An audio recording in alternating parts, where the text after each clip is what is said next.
இந்த பதிவு உங்கள் மகன், உங்கள் மகள் அவர்களுக்காக பிரத்யேகமான பதிவு. அவங்க வாழ்க்கையில கஷ்டப்பட்டுட்டு இருக்காங்கன்னா அந்த கஷ்டத்தை உங்களால மட்டுமே தீர்க்க முடியும். உங்களால மட்டுமே அவர்களுக்கு சந்தோஷத்தை வழங்க முடியும்.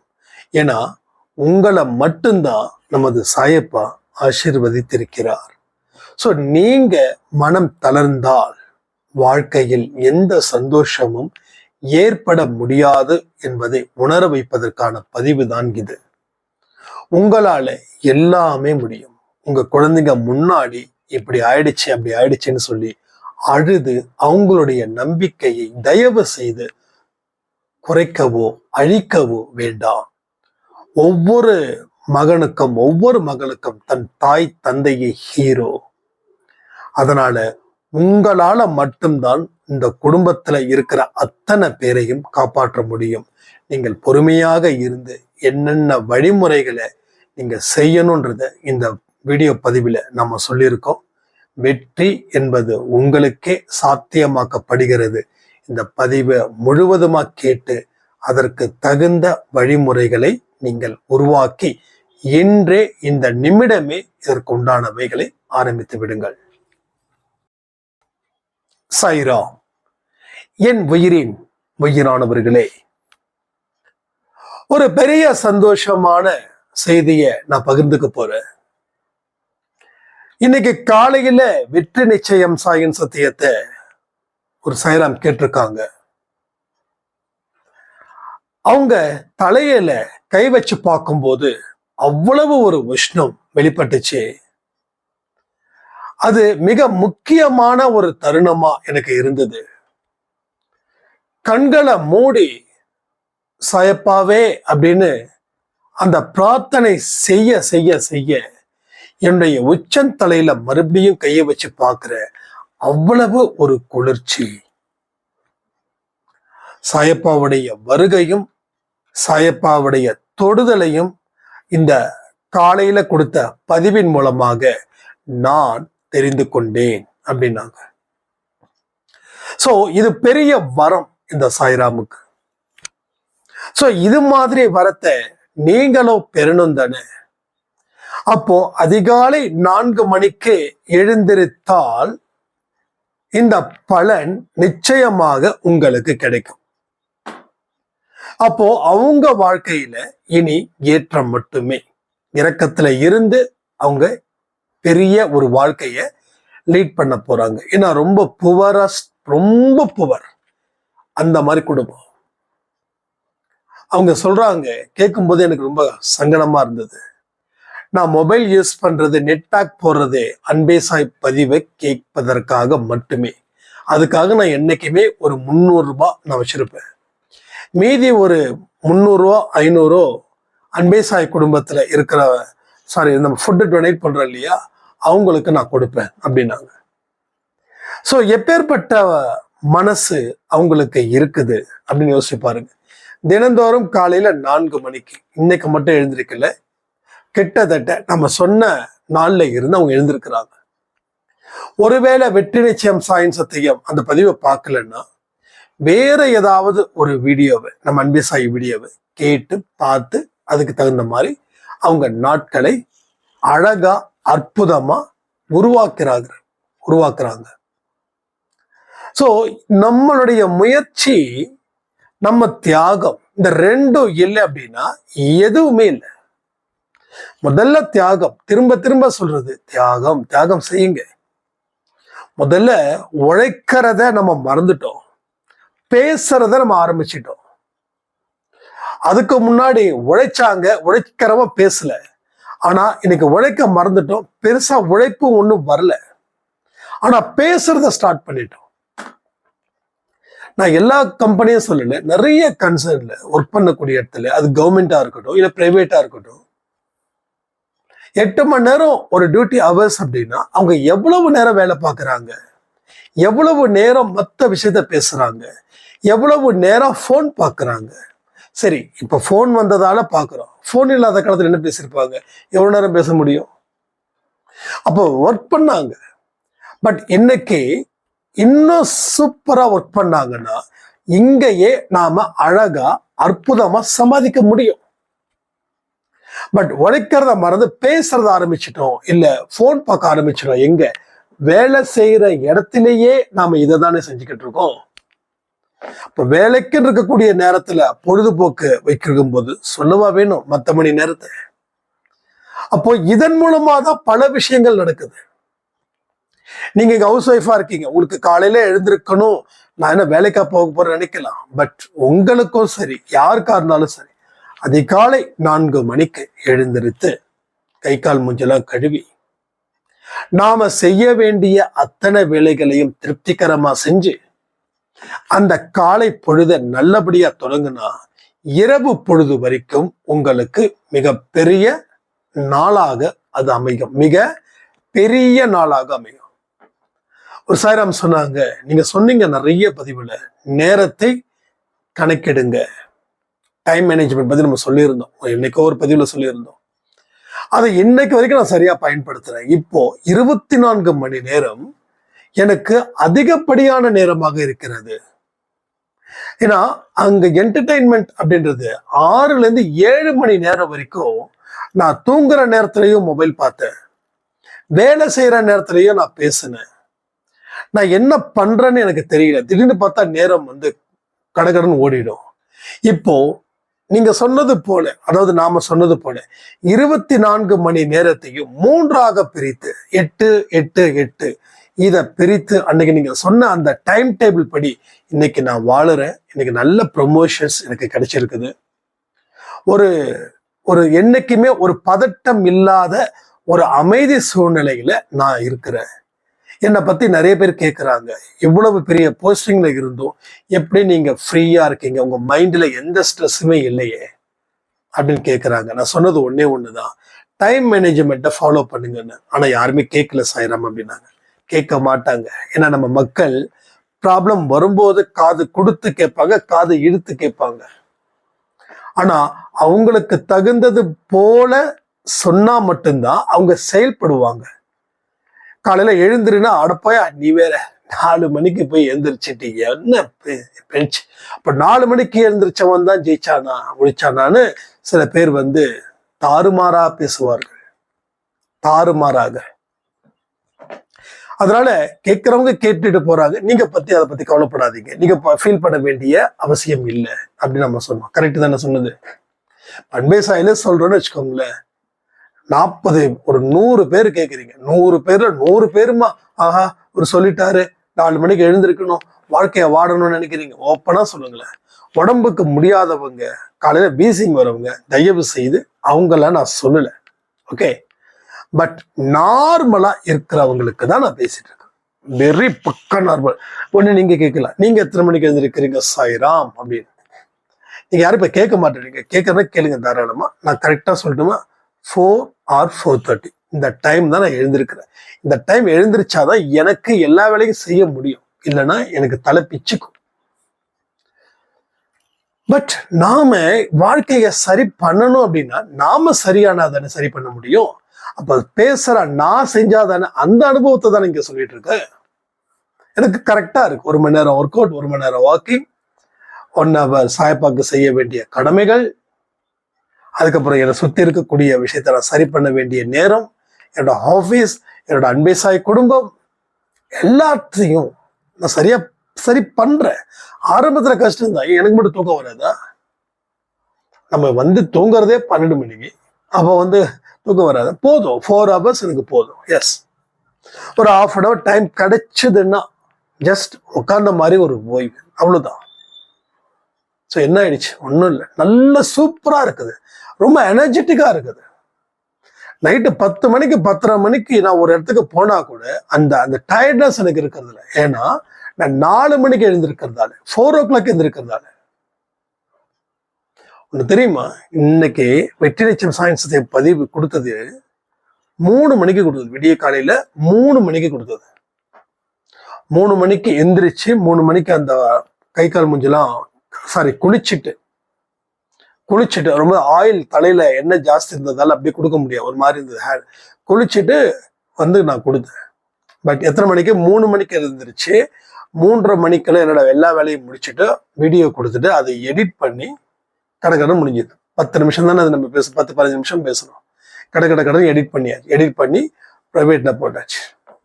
பட் என்னன்னா நம்மளால முடியும் அப்படின்னா முடியும், முடியாது பரவாயில்ல, இன்னைக்கு வெற்றி நிச்சயம் சாயம் சத்தியம் பண்ண வேண்டாம், யாரும் கேட்க போறது இல்லை. 12 மணிக்கு 8 மணிக்கு தான் ஆடியோ ஏன் வரலன்னு கேட்குறாங்க. ஸோ 4 மணிக்கு பெருசா ஒன்றும் கேட்கறது. ஆனாலும் நம் கடமையை நாம் இனிதாக செய்வோம், கேட்கிறாங்களோ கேட்கலையோ. பட் இன்னைக்கு அவங்க கேட்டதால தானே தலையில பயங்கர ஹீட் ஆகி மறுபடியும் அவங்களுக்கு குளிர்ச்சியாச்சு. ஒருவேளை இந்த பதிவு கேட்கலன்னா, ஒருவேளை இந்த பதிவின் மூலமா சாயப்பா நம்ம கொடுக்காம இருக்கிறதால இந்த பதிவின் மூலமா அவர் வரலன்னா, நாம ஏன் அந்த ஒரு ஒரு ஒரு பேட் சிச்சுவேஷனை கிரியேட் பண்ணணும்? ஸோ அதனால ப்ராப்ளம் தீருது தீருது தீருது அப்படின்னா ஒன்னே ஒண்ணுதான், ஏர்லி மார்னிங் 4 o'clock வேக்கப், ஆரத்தி, சச்சரித்திரம், மெடிடேஷன்.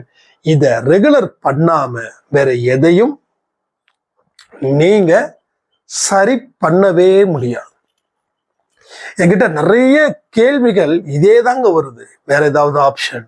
மறுபடியும் சொல்றேன், நீங்க இப்படியே கேட்டுட்டு இருந்தீங்கன்னா நான் வாட்ஸ்அப்பை அன்இன்ஸ்டால் பண்ணிடுவேன். நான் மிரட்ட நினைக்க வேண்டாம், சீரியஸா. வேற என்ன ஆப்ஷன் இருக்கு? நம்ம அன்பேசாய் வீடியோவிலே பேசிடுறோம், ஆடியோவில் பேசிடுறோம். தனிப்பட்ட முறையில வரக்கூடிய விஷயங்கள் ஒரு 100 பேர்னா 1-2 தான் டிஃப்ரெண்டான கொஸ்டின்ஸ் இருக்கு.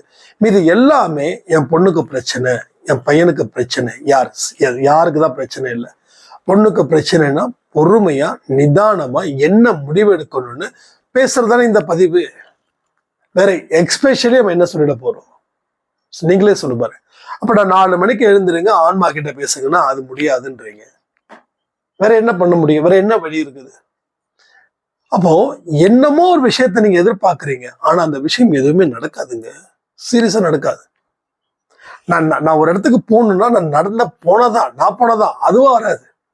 நான் ஒரு துண்டு எடுக்கணும், ஒரு மொபைல் எடுக்கணும்னா, மொபைல் இங்க வா, துண்டு இங்க வான்னு சொல்லிட முடியாது. ஏதோ ஒரு படத்துல டவல் கமிங் அப்படின்னுவாங்க, ஏதோ ஜாலியா ஒரு படம், ஏதோ கோவா படம் நினைக்கிறேன், அது மாதிரி.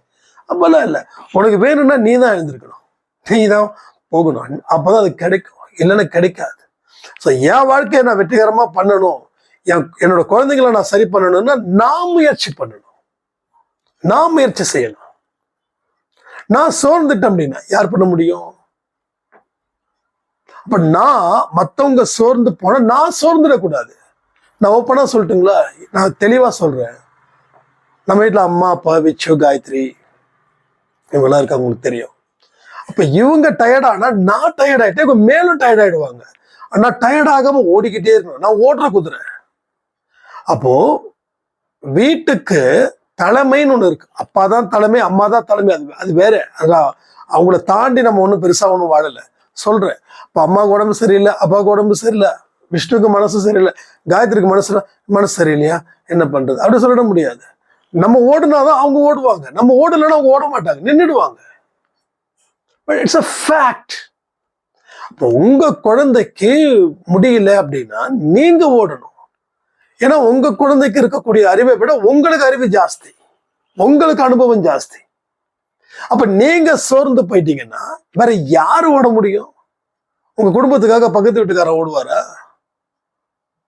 இல்ல உங்க நண்பர்கள் ஓடுவார்களா? அவங்கவுங்க குடும்பத்துல இருக்கக்கூடிய பிரச்சனை பார்க்கறதுக்கு பல நாள் ஆகுது. அப்போ நாம தான் என்னைக்குமே கொஞ்சம் ஹார்ட் ஒர்க் பண்ணணும். மைண்ட் அளவுல தயாராகுங்கன்னு சொல்லுவேன். மைண்டு தான் எல்லாத்துக்கும். என் பொண்ணு இப்படி வாழாம இருக்கிறாளே, எஸ், இது ரொம்ப கஷ்டம், ரொம்ப கஷ்டம். என்ன செய்யணும்? வாழாம இருக்கிறாங்கன்னு சொல்லி அழுகிட்டு இருக்கணுமா? இல்ல வாழ வைக்க முடியும்ன்ற நம்பிக்கையை ஏற்படுத்தி ஜெயிக்க முடியுமா? அப்போ வாழ வைக்க முடியும்ன்ற நம்பிக்கையை ஏற்படுத்தினா ஜெயிக்க முடியும், சரியா? அப்போ அதை நினைச்சு கவலைப்பட்டுக்கிட்டு இருந்தா ஜெயிக்க முடியாது. அப்போ முயற்சி, முதல்ல உன்னால் ஆன முயற்சியை செய்திடு. உன்னால் ஆன முயற்சியை செய்தும் அங்க ஒரு முன்னேற்றம் ஏற்படவில்லை என்றால் கடவுள்கிட்ட ஒப்படைச்சிடு. இப்ப கடவுள் வேற ஏதோ ஒரு முடிவை காட்டிக்கிட்டு இருக்காருன்னு நினைச்சுக்கோ.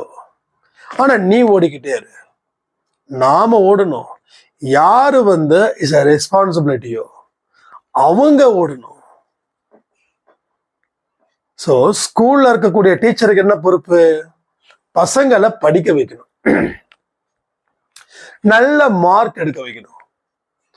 அந்த டீச்சருக்கு 20 ஸ்டூடெண்ட்ஸ் கிளாஸை அவருக்கு கொடுக்குறாங்க, அப்படியே இன்சார்ஜ். அந்த 20 பேரையும் நல்லா படிக்க வைக்கணும். இது அவருடைய பிரச்சனை. இப்போ அவர் படிக்க வைக்கணும்னா அவர் படிப்பை சொல்லி கொடுக்கணும், சிரமம் பார்க்காம சொல்லி கொடுக்கணும். அப்போ குழந்தைகளுக்கு இருக்கக்கூடிய டவுட்ஸை அவர் கிளியர் பண்ணணும். குழந்தைகளுக்கு மார்க் எங்க வீக்கா இருக்காங்க, எந்த சப்ஜெக்ட் வீக்காக இருக்காங்க, என்ன புரியலன்றது அவங்களுக்கு புரிய வைக்கணும். It's a duty. அதே போலதான் இங்க நமக்கும் டியூட்டி. என்ன டியூட்டி? ஓட வை, ஓடாதது ஓட வை. இங்க இருக்கக்கூடிய பெரியவர்கள், என் வயசுக்கு கீழே இருக்கிறவர்கள் எல்லாம் இருக்கிறீங்க, ஓட வையுங்க. நீங்க ஓடணும். நீங்க ஓடனாதான் எல்லா விஷயமும் நடக்கும். இல்லைன்னா அப்ப நாம பேசக்கூடிய விதங்கள், நம்ம சொல்லக்கூடிய விதங்கள் கான்பிடென்டான வார்த்தைகளா இருக்கணும்.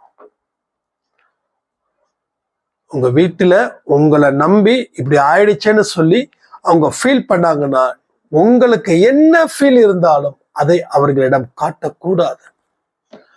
அழுகணும்னா தனியா அழுதுருங்க. உங்க குழந்தைங்க முன்னாடி அழ வேண்டாம். குழந்தைங்க முன்னாடி அழுதா குழந்தைங்களோட கடைசி நம்பிக்கையும் நீங்க லாஸ் பண்றீங்க, ரைட்? இப்போ குழந்தைங்க எங்க போவாங்க?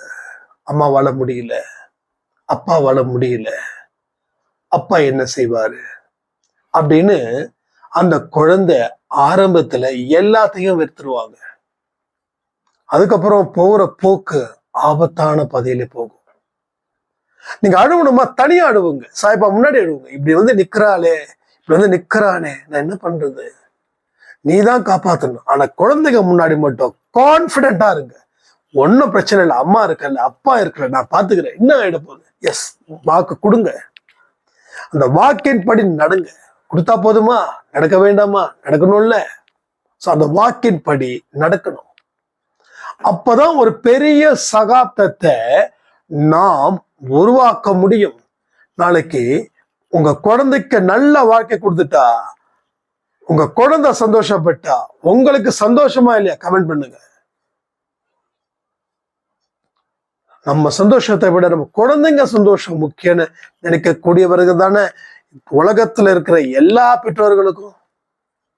இல்ல தமிழ்நாட்டுல மட்டும், இல்ல உங்க ஊர்ல மட்டும், இல்ல நீங்க மட்டுமா, இல்ல எல்லாமே இப்படிதான். குழந்தைங்க ஹாப்பியா இருந்தா அந்த சந்தோஷத்துல வாழக்கூடிய பெற்றோர்கள் தான் இன்னைக்கு இருக்கிறாங்க. அப்ப எங்கேயோ மிஸ்டேக், எஸ் உங்ககிட்ட தான் மிஸ்டேக். எங்கேயோ ஒரு தடை, எஸ் உங்ககிட்ட தான் தடை. ஸோ தடையை ஏற்படுத்திட்டீங்க, அந்த தடைக்குள்ளேயே நிக்கிறீங்க. அந்த தடையை அகற்றணும் அப்படின்னு நினைச்சா அது முடியாதுன்னு சொல்றீங்க. ஸோ இதனால திருப்பி திருப்பி திருப்பி உங்களுக்கு ஏகப்பட்ட பிரச்சனைகள் அதிகரித்து கொண்டே இருக்கிறது. இதை எப்போ நம்ம சரி பண்ண போறோம், எப்படி சரி பண்ண போறோம்? இதுதான் மிகப்பெரிய கொஸ்டின்ஸ். அது இப்பவே, இந்த நிமிடமே, இந்த நொடியே நாம சரி பண்ண முடியும். நம்மால ஒரு அழகான, அற்புதமான, ஒரு அதிசயமான வாழ்க்கையை நீங்கள் வாழ முடியும். நீங்கள் கண்டிப்பாக வாழ முடியும். வாழணுன்ற ஆசை இருக்கா? முயற்சிகள், தியாகம், இந்த ரெண்டும் வேண்டும். சொல்லிடுறீங்களா கமெண்ட்ல? முயற்சியையும் தியாகத்தையும் நான் செய்வேன். ஒரு ப்ரே பண்ணிடலாமா?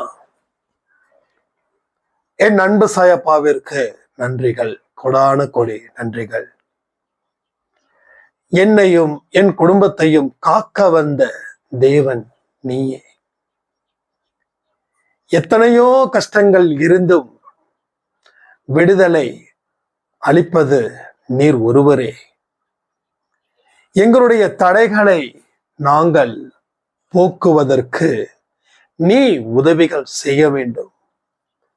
என்னுடைய குழந்தைகள் என்னிடம் வாழ்க்கை சரியில்லை அப்படின்னு சொல்லும்போது என் மனசு பாடாய்படுத்துகிறது. அவநம்பிக்கையின் மூலதனமாக நான் வாழ்ந்து கொண்டிருக்கிறேன். என்னுடைய தேவைகள், என்னுடைய எதிர்பார்ப்புகள் எல்லாமே உங்களுக்கு தெரியும். என்னுடைய குழந்தை கண்ணீர் விட்டு அழுவும் போது பெத்த நான் எப்படி சந்தோஷமா இருக்க முடியும்? இனிமே நான் எனது வாழ்க்கையை வாழுவேன். எனது குழந்தைகளை காப்பாற்ற வேண்டிய பொறுப்பு நீர் எனக்கு கொடுத்திருப்பதற்காக நன்றி.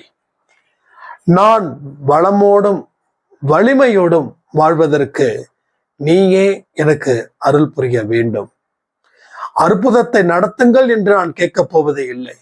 நீர் இருக்கும் பொழுது அதுவே எனக்கு பெரிய அற்புத சக்தி கிடைத்தது போல். இதுவரை நான் எதையும் உணராமல் வாழ்ந்து கொண்டு இருந்தேன். இனி நீ இருக்கிறாய். எனது வாழ்க்கை எப்படிப்பட்டது என்பதை இந்த பதிவின் மூலமாக உணர வைத்த உமக்கு கோடான கோடி நன்றிகள். உழைக்காமல் முன்னேற முடியாது, தியாகம் செய்யாமல் முன்னேற முடியாது என்பதை இந்த பதிவின் மூலம் நான் தெரிந்து கொண்டேன். இனி முயற்சியும் செய்வேன், தியாகத்தையும் செய்வேன். நானும் சந்தோஷமாக இருப்பேன். என் குழந்தைகளையும் சந்தோஷமாக வைத்துக் கொள்வேன். என்னை எப்பொழுதும் அரவணைத்து உன்னுடைய குழந்தையாக இருந்து என்னை நீ வழிநடத்து. மாயை வலையில் சிக்காமல் நல்ல ஒரு வலையில், உனது வலையில் நான் சிக்க வேண்டும். அப்பொழுதுதான் மாய வலையில் இருந்து நான் மீள்வேன். என்னுடைய தவறுகள் ஏதாவது நான் செய்திருந்தால் அதை மன்னித்து விடு. இனி தவறு செய்யாத ஒரு மனுஷியா நான் வாழ்ந்து கொண்டிருக்கிறேன், வாழுவேன். இது உன் முன்னாடி உன் முன்னாடி நான் சபதம் செய்கிறேன். யாராவது எனக்கு சாபத்தை ஏற்படுத்தியிருந்தால் மன்னித்து விடுங்கள் சாயப்பா. அவர்களுக்கு எந்த குறையும் இல்லாமல் வாழ வேண்டும். உலக மக்கள் இருக்கிற அத்தனை இடத்திலையும் வாழ வேண்டும். நேற்று கூட ஒரு சின்ன குழந்தைக்கு பாலியல் ரீதியாக துன்புறுத்தல், அந்த குழந்தை இறந்துருச்சு. இனி அந்த மாதிரி ஒரு சம்பவங்கள் எந்த உலகத்திலையும் எந்த நாட்டிலையும் நடக்கக்கூடாது என்பதை நாங்கள் இந்த பிரார்த்தனை மூலமாக வேண்டுகிறோம். பெண்களுக்கும், குழந்தைகளுக்கும், பெரியவர்களுக்கும், முதியவர்களுக்கும், நல்லவர்களுக்கும் நீர் வழிகாட்டியாக அமைய வேண்டும். தீயவர்களை நல்லவர்களாக மாற்றி இந்த நாடே சந்தோஷமாக அமைதியாக இருக்க நீர் எங்கள் அனைவரையும் ஆசீர்வதிக்க வேண்டும் என்று பிரார்த்தனை செய்து இந்த பிரார்த்தனை நேரத்தை நான் முடிக்கிறேன். நன்றி, நன்றி, நன்றி. அருமையான பிரார்த்தனையும் செய்தாடிச்சு. இனி நாம செய்ய வேண்டிய வழிமுறைகள் எவ்வளவோ இருக்குது, அதை சரி பண்ணுங்க. வாழ்க்கை உங்களிடம் என்று சொல்லி இந்த வீடியோ பதிவை நான் முடிக்கிறேன். ஜெய் சாய்ராம்.